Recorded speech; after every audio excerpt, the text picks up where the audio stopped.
আসসালামু আলাইকুম। কেমন আছেন সবাই? আশা করি সবাই ভালো আছেন। রৌদ্র ঝলমলে সকালে নাস্তা শেষ করে আমি রান্না বসিয়ে দিয়েছি। ভাত বসিয়ে একটি পান খেয়ে নিলাম, আর এই পান খেতে খেতে আমি এখন সবজি কেটে নেব। আমি লাউ কেটে নিয়েছি, আর এই যে লাউয়ের খোসা, এটা ভাজি করব আমি ডিম দিয়ে।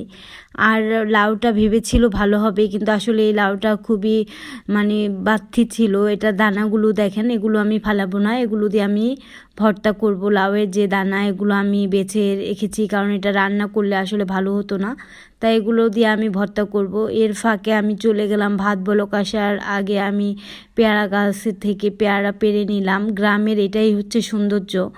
দেখেন, এই খান সাহেব আমাকে দেখিয়ে দিয়ে গেছিলো যে পেয়ারা দুটো খেয়ে ফেলবে কেউ, এজন্য আমি নিয়ে আসলাম এই যে ভাজি। তারপরে আমি কই মাছ দিয়ে রান্না করব লাউ দিয়ে। এই যে দেখেন, মাছটা কড়াইতে দিতেই কেমন ছ্যাদ করে ওঠে, যেমন মানুষ আমার ভালো শুনলে এরকম করেই আসলে ছ্যাদ করে ওঠে। এই যে আমি তরকারি বসিয়ে দিয়েছি আর ভর্তা করে নিচ্ছি। আমি এক হাতেই সব করতে পছন্দ করি, তারপরেও মানুষ আমাকে নিয়ে হিংসা করে, কারণ আমার যোগ্যতা আছে। যার যোগ্যতা আছে তাকে নিয়েই মানুষ হিংসা করে, তাকে নিয়েই বদনাম করে। তাদের জন্য এই ফুলে